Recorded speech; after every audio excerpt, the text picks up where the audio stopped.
অমঙ্গল হয় তাহলে মার আগে কেউ জানে না। দেখেন মায়ের মতো এত আপন কেউ নেই। এই সংসার বিষয়ে আমলে দিবানিশি হিয়া জ্বলে। এই যে আমার সংসার, আমার সংসার আমার আমার করে রাত্র দিনে মরে যায়।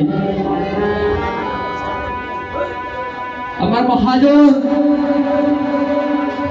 লীলার পাশ থেকে বাপ দিয়ে বলে যাচ্ছে কি বলি ধন খামাইলে কি মাটির একটা কলসি, সঙ্গে যাওয়ার জন্য তোমার কিছু আর রলো না। এই যে আপন বলতে এই সংসারে আর কিছু রলো না।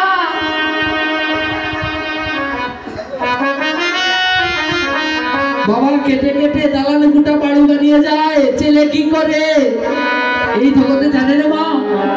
ছেলে যদি বাবা অনেক কষ্ট করি মানুষ করেছি,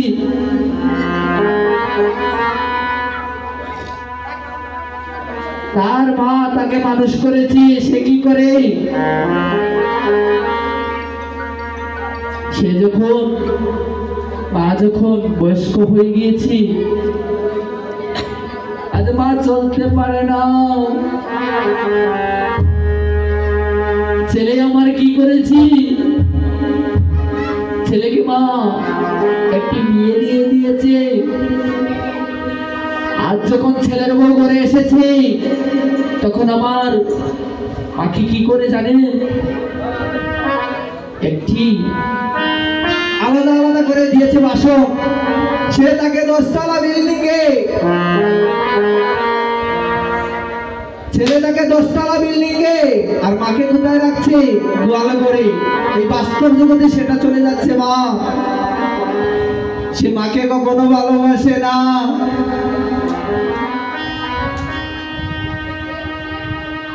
সে যদি মাকে ভালোবাসত, মায়ের চরণে যদি ভজন করিবার জন্য করিতে পারিত,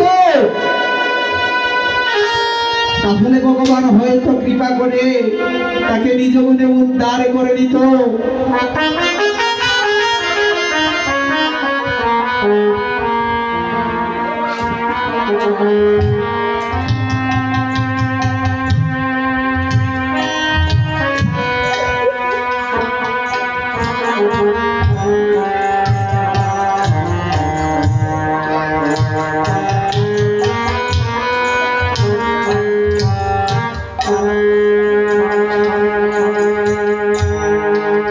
এই জগতে আমার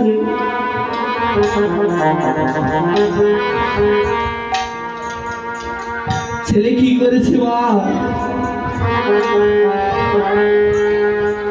ছেলে 10তলা বিল্ডিং এ নয়, মাকে রাখে গোয়ালে করে।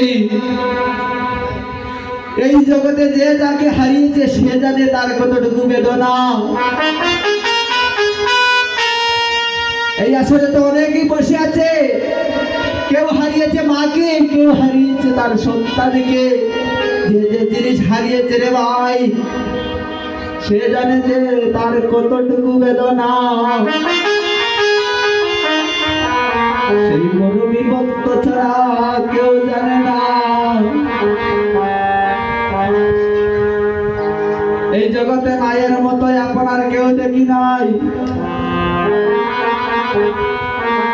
আজ তুমি একটি কাজে অনেক দূরে চলে যাও, আদরের স্ত্রী তোমার জন্য বসে অপেক্ষা করবে না।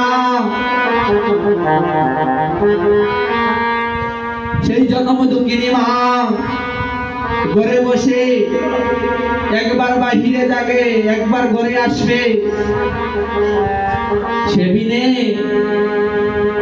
সেবিনে আর অন্য কেউ বুঝবে না যে মায়ে আমার ছেলে যে বাহিরে চলে গিয়েছে, তার কি হচ্ছে আর কি না হচ্ছে সেবিনে আর কেউ জানে না। এই জগতে মায়ের মতো আপন আর কেউ পাইলাম না রে ভাই। আরে হেরিলে মায়ের মুখ দূরে যায়